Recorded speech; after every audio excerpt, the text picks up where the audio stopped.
Salut les bracaillons, bienvenue dans mon atelier. Aujourd'hui, une petite vidéo un petit peu spéciale, sans fabrication, mais on va en parler quand même, à la suite d'une demande d'un abonné qui me demandait en gros comment je travaillais avec les fichiers informatiques pour les amener sur la Shaper. Alors, c'est Raphaël, il se reconnaîtra, salut Raphaël. Et puis, j'ai imaginé quelque chose, donc je suis parti sur un escalier droit avec deux limons et trois, quatre marches, vraiment quelque chose de très basique finalement. Il faut savoir qu'en Suisse, les escaliers, il y a encore pas si longtemps, c'était plutôt l'apanage des charpentiers. Ça fait plutôt partie de leur formation, mais un menuisier et un ébéniste sont tout à fait capables de faire un escalier droit avec ou sans contre-marche, ça c'est égal. Donc, je me suis inspiré de ce petit exemple. Donc, le but, comprenez-moi bien, il n'est pas du tout de discuter des sections de bois que j'ai employées, l'espace des marches, du giron, de la foulée, etc.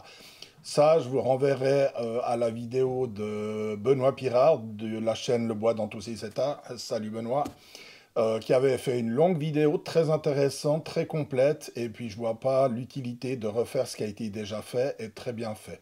Donc inspirez plutôt de lui et abonnez-vous à sa chaîne, ça lui fera plaisir.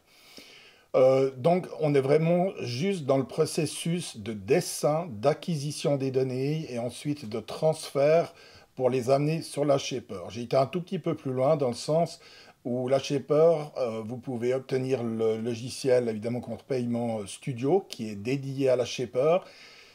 Il offre plein de bonnes choses, mais il y a aussi, selon moi, des manques. Et puis, quand on a l'habitude de travailler dans le bois et qu'on dessine, par exemple, sur le logiciel AutoCAD depuis 1992 ou 92, si tu préfères, ça manque. Ça manque et c'est quelque chose, même parfois, qui peut être embêtant. C'est pour ça que des fois, tu es obligé de dessiner sur un autre dessin. Je parlais d'AutoCAD parce que c'est celui que j'utilise professionnellement, mais il y en a plein d'autres. On va le découvrir tout à l'heure. Donc, je vous reprends dans 2 minutes, alors cette fois pas à l'atelier, mais sur l'ordinateur, et puis on regarde un petit peu tout ça ensemble.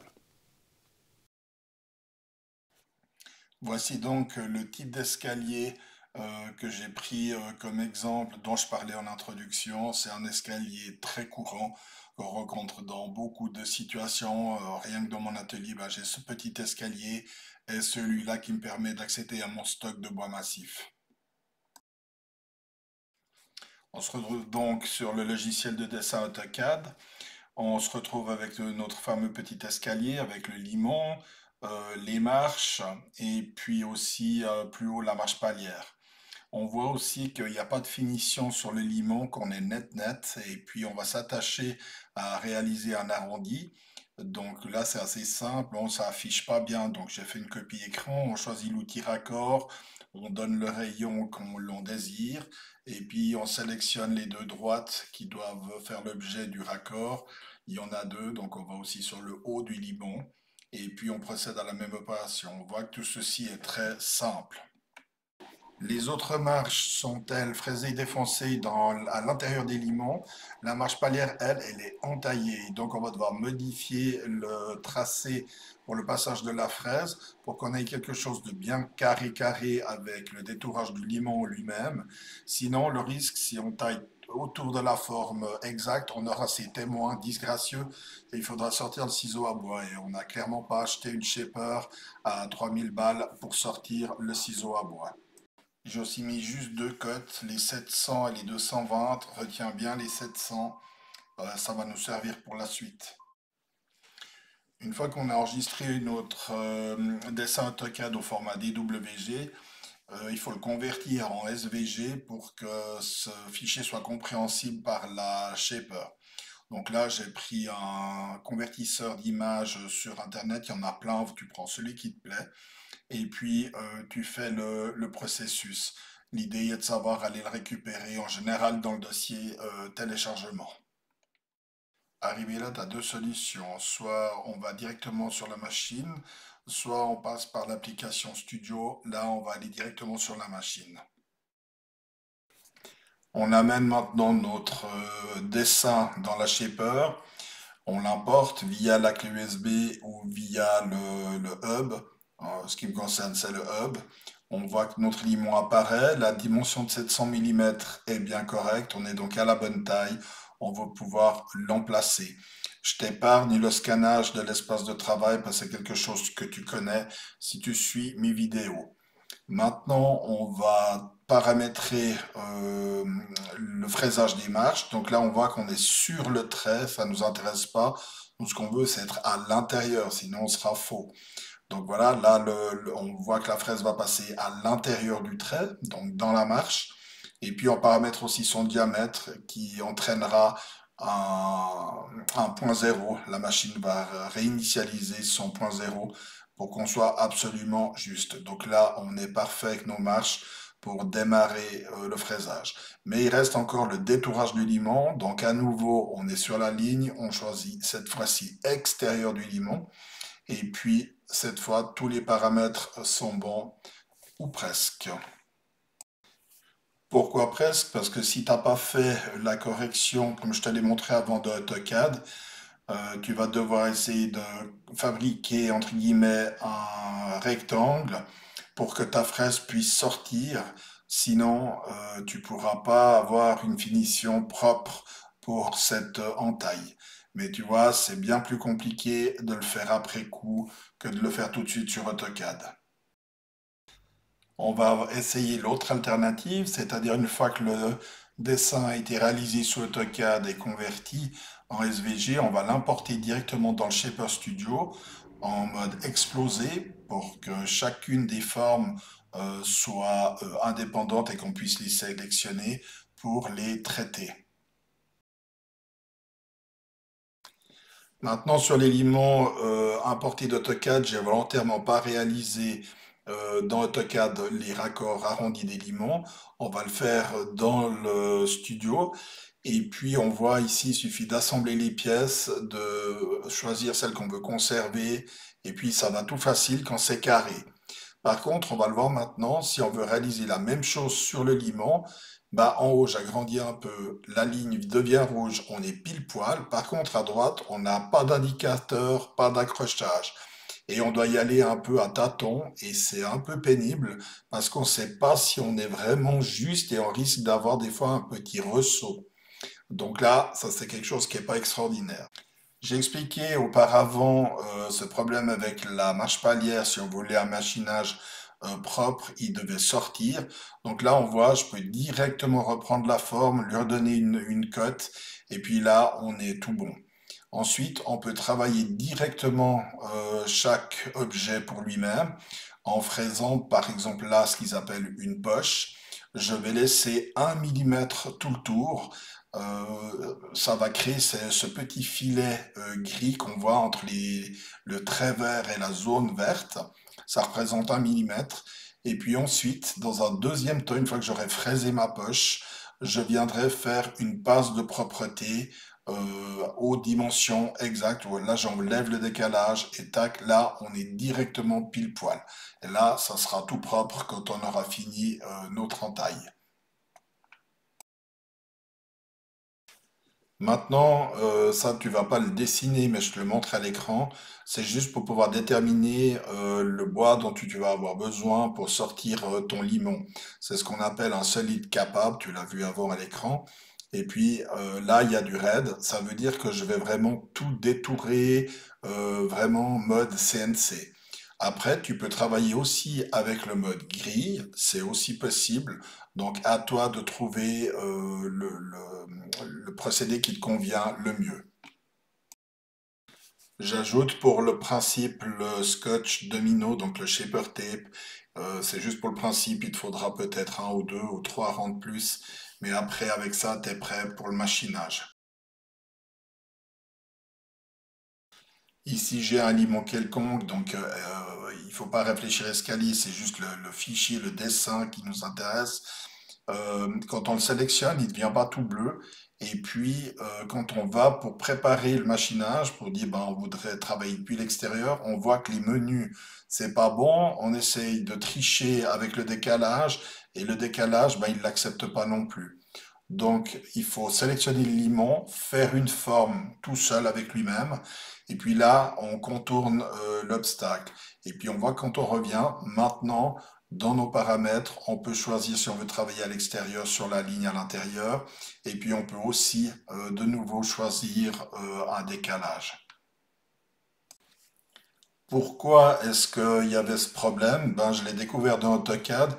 C'est en fait que toutes les formes que vous créez dans AutoCAD en vue de les exporter, de les convertir et de les exporter vers la Shaper, il faut que ça soit ce qu'ils appellent des chemins fermés ou des polylignes. Ça veut dire que là, j'avais chaque droite pour elle-même, alors que ce qu'on veut ici, c'est que ça fasse seulement une entité.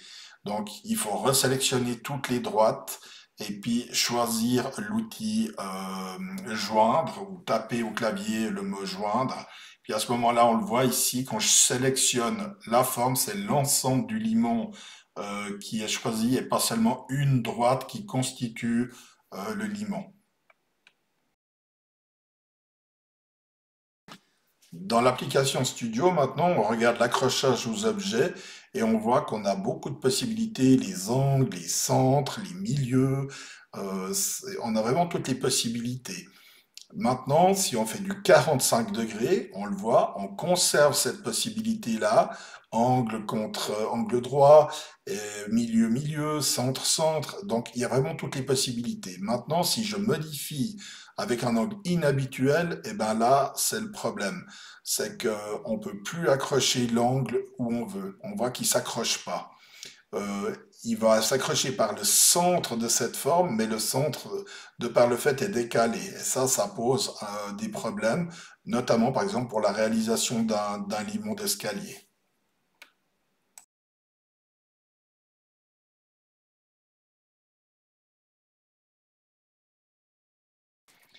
Là aussi, j'ai importé à gauche une forme de la base de données qui est immense, et puis je vais essayer de la reproduire. Donc un rond, un triangle, donc ça c'est pas compliqué. Par contre, pour aller chercher la circonférence avec les deux angles supérieurs du triangle, c'est tout par tâtonnement. Et puis il faut absolument agrandir, aller sur la ligne, faire un essai, et on n'est jamais sûr d'être précis parce qu'on n'a pas d'assurance.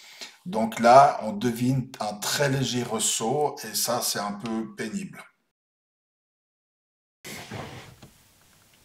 Que retenir de la petite vidéo du jour? Eh ben, c'est pas évident d'amener une conclusion aujourd'hui pour cette vidéo.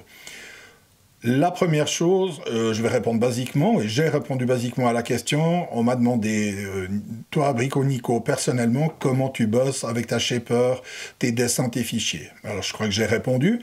J'ai privilégié le couple AutoCAD et Studio. Donc, ça m'amène à un confort d'utilisation qui est intéressant, qui me permet de réaliser quasiment tous mes projets.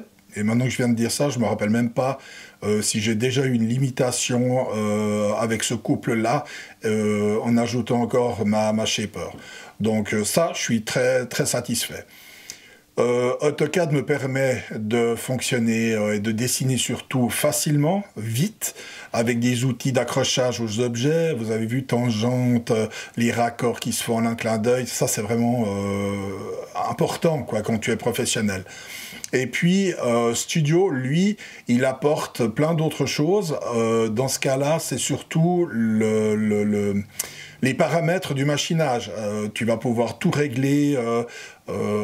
Si tu es sur la ligne, le machinage, si tu es à l'intérieur, à l'extérieur, les profondeurs. Enfin, vraiment, tu peux préparer ton machinage et quand tu arrives sur ta pièce, tu n'as plus besoin de te poser la question « Ah, mais attends, est-ce que je dois être sur la ligne, dehors la ligne ?» Ça, c'est plus des questions que tu te poses.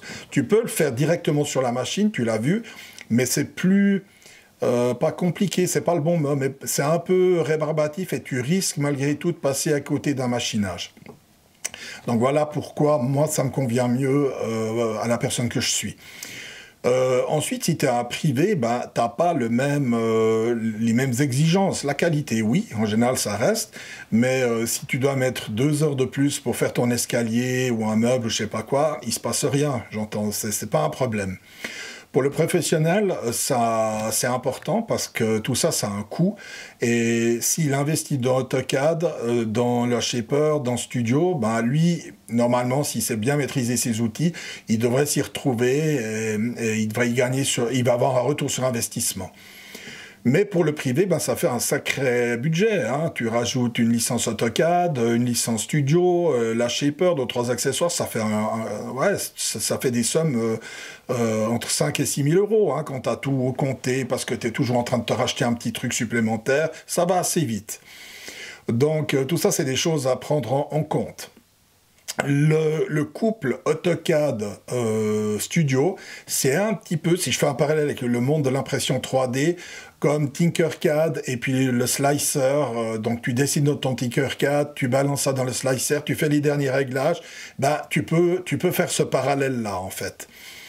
Ensuite, il y a d'autres programmes, on l'a vu, comme Inkscape, je sais pas, Blender, SketchUp, enfin, il y en a une quantité. Donc si tu recherches des programmes gratuits, tu vas les trouver. Et puis, utilise-les si tu en as l'habitude. De nouveau, moi, c'est une solution qui me convient à moi, mais je l'impose à personne. Il faut que tu trouves ton truc. Et puis, encore une chose, c'est est-ce que la Shaper, là, je dépasse un petit peu le cadre de la vidéo, pour moi, c'est pas un outil de productivité. Si tu te fais 5 planches à viande et puis des cadeaux pour Noël, ça va très bien le faire, il n'y a pas de souci. Mais imagine-toi tailler 5, tu as une commande importante, 5 escaliers droits avec contre-marche pour un chantier. Je te vois mal parti avec la Shaper pour gagner des sous, ou en tout cas pas en perdre. Donc là, peut-être que tu devrais envisager la Shaper sous un autre angle, c'est-à-dire fabriquer des gabarits et puis tourner avec une défonceuse beaucoup plus costaud en termes de performance, de la 2000 watts, 2200 watts, avec de la grosse fraise qui te permettent d'avancer un peu. Donc tu vois, c'est pas... c'est adapté à chacun en fonction de ses exigences et de ses projets. Donc il n'y a pas de réponse toute tranchée. Maintenant, si j'ai un petit vœu pour cette vidéo, peut-être pour Noël, mais ça m'étonnerait, si monsieur et madame Shaper regardent ma petite vidéo, ce qui m'étonnerait, inspirez-vous avec Studio de tous ces côtés accrochage aux objets de chez AutoCAD. Parce que si on avait ça dans Studio, on franchirait encore un cap incroyable dans la créativité, dans la rapidité. Et puis là, ça serait vraiment l'outil ultime. Et puis, si tu as tout ça dans Studio, ben, tu n'as plus besoin d'AutoCAD. Donc la facture aussi, elle diminue. Donc voilà, les prochaines vidéos, ça sera sur un agencement de bureau avec plusieurs meubles, un dessus de bureau avec un jambage, enfin bref, ça va certainement être tourné en 3 fois. Je suis déjà sur la première partie, j'espère pouvoir sortir ça avant Noël, c'est jamais évident pour moi, mais le football est terminé en Suisse, le football national, donc je vais pouvoir avoir plus de temps.